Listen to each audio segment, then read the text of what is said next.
একটু অসুস্থ হইলেই কেন একটা মেয়ে বিয়ের পরে তার বাপের বাড়িতে চলে যায়? শ্বশুর বাড়িতে কি কেউ তার টেক কেয়ার করে না? সবাই টেক কেয়ার করে, কিন্তু আপনার মায়ের মতো করে আপনাকে কেউ বুঝবে না। আপনি কিছু খাইতে না চাইলেও আপনার মা কিন্তু ঠিকই বুঝবে কোনটা আপনার জন্য উপকারী হবে। সেই জিনিসটা কিন্তু ঠিকই সময় মতো আপনার মা আপনাকে ঠিকই খাইয়ে দিবে। যাই হোক, চলেন আজকের ভিডিওটা শুরু করা যাক। Welcome to Tanisha Yasmin blog. আসসালামু আলাইকুম ভালোবাসার মানুষেরা, কেমন আছো তোমরা সবাই? আশা করি তোমরা সবাই ভালো আছো। আমরাও আলহামদুলিল্লাহ অনেক বেশি ভালো আছি। আমি তোমাদের সবার প্রিয় তানিশা ভাবি চলে আসলাম আরো একটা সুন্দর দিনের সুন্দর ব্লগ নিয়ে। আজকের ভিডিওর শুরুতে এত মজার একটা খাবার দেখাইতেছি। আমি জানি যারা যারা এই পিঠা পছন্দ করো সবারই দেখে খাইতে ইচ্ছা করতেছে, কারণ পিঠাটা দেখতেই অনেক বেশি লোভনীয় হয়েছিল। পিঠা হচ্ছে আম্মু গত রাতে বানাইছিল। এটা হচ্ছে পরের দিন সকালবেলার ভিডিও। আমার জামাইকে বলছিলাম আমার চুলে একটা বেনি করে দিতে, সে অনেক সুন্দর করে বেনি করে দিছিল। তাই সকালবেলা যখন চুলটা খুলছিলাম দেখতে অনেক বেশি সুন্দর লাগতেছিল। যেহেতু আমার কার্লি চুল পছন্দ, এই কারণে চুল কার্লি হইলেই আমার কাছে ভালো লাগে। তো এইখানে দেখেন আমার ভাবির চেহারার থেকে বড় একটা ফুলকপি নিয়ে আসা হয়েছে। ইতিমধ্যে অনেকেই হয়তো জানেন যে আমার ভাবির শরীরটা একটু খারাপ। তোমরা সবাই দোয়া করো যাতে তাড়াতাড়ি সুস্থ হয়ে যায়। আমরা প্রত্যেকটা মানুষ আসলে যখন অসুস্থ হই তখনই বুঝতে পারি যে সুস্থতা আল্লাহ তাআলার দেওয়া কত বড় নিয়ামত। তাই সবসময় আল্লাহ তাআলার কাছে কোনো কিছুর কমপ্লেন করার আগে সুস্থ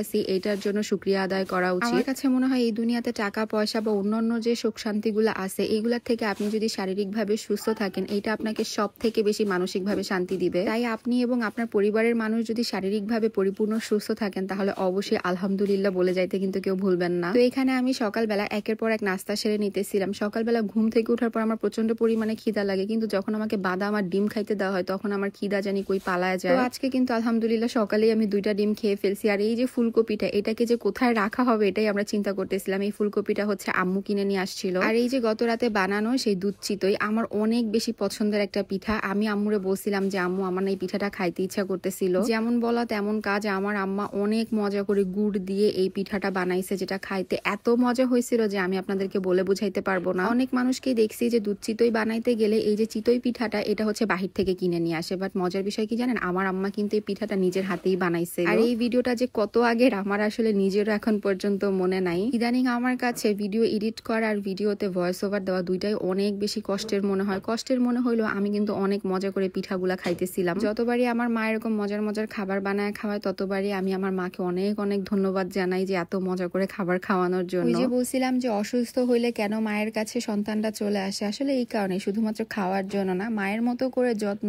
অসুস্থ হইলে সন্তানরা আর কেউ নিতে পারবে না। তো এই যে দেখো কতগুলো বরবটি ছিলে ফেললাম। বরবটি তো না, এটা মটরশুঁটি। তো এইবার হচ্ছে সব থেকে অস্বস্তিকর একটা খাবার, এইটারে দেখলেই আমার মনে হয় আমার দুনিয়াদারি অন্ধকার হয়ে যাচ্ছে। কিন্তু কিছু করার নাই, যখন আপনি বিপদে পড়বেন তখন আপনাকে গরুর পাও ধরতে হবে। আমার অবস্থাটা ঠিক এরকমই হয়ে গেছে। এখন কি খাইলাম এটা অবশ্যই তোমরা কমেন্ট করে জানাও। যাই হোক, আমি যাইতেছি একটু ডক্টরের কাছে। ডক্টরের কাছে বলতে একটা ছোট্ট কাজ আছে, সেই জন্য আমার বাসার পাশেই। তাই আর কি আমি আর হাসান সেতু দুইজন মিলে টুকটুক করে বাইকে করে চলে যাইতেছিলাম। কয়েকদিনের ওয়েদারটা কেমন জানি, রোদও উঠে না, ঠান্ডাও লাগে না, অনেক কুয়াশা থাকে, মনে হয় কি বৃষ্টি হবে। আমার মনে হয় যে বসন্তের বাতাস বইতেছে আকাশে। এখানে আমার জামাই হচ্ছে আমাকে পচাইতেছিল। পচাইতে পচাইতে ফাইনালি আমরা বাসায় চলে আসলাম। বাই দ্য ওয়ে, পাখির বাসার ভিডিও কিন্তু খুব তাড়াতাড়ি আসতেছে। তোমরা যে আমার পাখির বাসাটারে এত বেশি ভালোবাসো, তোমাদের কমেন্ট দেখলে আমার নিজেরই পাখির বাসার কথা মনে পড়ে যায়। যাই হোক, এই যে বাসায় আসলাম, এই সেই গরম গরম ভাত বেগুন ভর্তা দিয়ে খাবো এখন। আম্মুর এখনো পুরোপুরি রান্নাগুলা শেষ হয় নাই, তা আমি যাতে আইসাই তাড়াতাড়ি করে ভাত খাইতে পারি এই কারণে আম্মু ঝটপট করে এই যে মজা করে বেগুন ভর্তাটা বানাইছিল আমার পছন্দ মতো। আর তোমরাও কিন্তু বেগুন ভর্তার সাথে একটু টমেটো পোড়া দিয়ে খায়া দেখো, অনেক মজা লাগে। তো আম্মু হচ্ছে মাছগুলা রান্নার জন্য ভাজতেছিল। পরে না আমার এত ভালো লাগছিল মাছ ভাজার ঘ্রাণটা। পরে আম্মুরে বলছিলাম যে আমাকে একটা ভাজা মাছ দিতে। বেগুন ভর্তা সাথে মাছ ভাজা আর গরম গরম ভাত। আলহামদুলিল্লাহ, জীবন অনেক বেশি সুন্দর। খাওয়া দাওয়া করেই একটা ঘুম দিছিলাম, সেটা তোমরা আমার চেহারা দেখেই বুঝতে পারতেছো। বাই দ্য ওয়ে, এতদিন যে আমি ব্লগ দিইনি, তোমরা কি আমাকে মিস করছো কিনা সেটা অবশ্যই কমেন্ট করে জানাও। ঘুম থেকে উঠেই মনে হলো যে এবার একটা চিতই পিঠা খাই। আমি আসলে জাস্ট একটা একটা করে পিস নিতেছিলাম, আর নারিকেলগুলো আস্তে আস্তে ছিল, তো মুখে যখন লাগতেছিল অনেক ভালো লাগতেছিল। আর দুধ চিতইয়ের সব থেকে মজা লাগে হচ্ছে যে রসটা দেওয়া হয় এইটার মধ্যে। তো যাই হোক, আমি আর হাসান সেতু একটু গেটে চলে আসছিলাম, আমাদের টুকটাক কিছু কাজ ছিল এই জন্য। বাসা থেকে আমি আসার আগে অনেক কিছু প্ল্যান করি, আজকে এটা কিনবো সেটা কিনবো, বাট ট্রাস্ট মি, আমি জাস্ট একটা দুইটা শপে যাওয়ার পরে আমার যে কি পরিমাণ টায়ার্ড লাগে, আমার মনে হয় যে ধুর আমি এখন বাসায় চলে যাই, আর কোনো কিছু কেনাকাটা করার দরকার নাই। এখানকার এই সাদা ইয়ারিংটা অনেক বেশি সুন্দর লাগতেছিল। তো আমি আজকে মেইনলি আসছিলাম একটা আইলাইনার কিনতে, বাট আমি আইলাইনারের নাম ভুলে গেছিলাম জানো। পরে আমি আপুগুলাকে কোনোভাবেই বোঝাইতে পারতেছিলাম না যে আমি কোন আইলাইনারটা নিতে চাচ্ছি। যাই হোক, এরপরে আমার জামাই কোনো শপে গেলে খেলনার দোকানের গিয়ে স্টাক হয়ে যায়। হয় তাকে গাড়ি কিনে দিতে হবে, আর নাইলে তাকে হচ্ছে দেখো সে কি কি ধরতেছে এগুলা কিনে দিতে হবে। আজকে তার এটা অনেক বেশি পছন্দ হয়েছিল আর আমার কাছে খুব ঘ্যান ঘ্যান করতেছিল যে প্লিজ আমাকে এটা কিনে দাও। পরে আমি বললাম যে এটা তুমি নিয়ে যে কোথায় মারবা, বলতেছে কি তোমার আম্মুর টিভিতে মারবা। আমি বলছি এই জন্যই তোমাকে এটা আমি কিনে দিব না। আমার কাছে খুব ভালো লাগে আমার আম্মু আর সেতুর সম্পর্কটা, সারাদিন তারা একজন একজনের সাথে ঝগড়া লাগতেই থাকে, ব্যাপারটা অনেক বেশি ভালো লাগে আলহামদুলিল্লাহ। কারণ আমার আম্মু আমার ভাবিকে তার নিজের মেয়ের মতো ভালোবাসে, আর হাসান সেতুকে তার মেয়ের জামাই না একদম ছেলের মতোই ভালোবাসে। তো আমি হচ্ছে রামেনের সসটা নিতে চাইতেছিলাম, বাট হাসান সেতু আমাকে আজকে নিতে দেয় নাই, বলছে তোমাকে আমি পরের দিন এসে নিয়ে দিব না। বলছে আচ্ছা ঠিক আছে সমস্যা নাই। তারপর চলে আসছিলাম আমরা যে হানি বানটা নিই, হানি বান না সরি এটা হচ্ছে কাস্টার্ড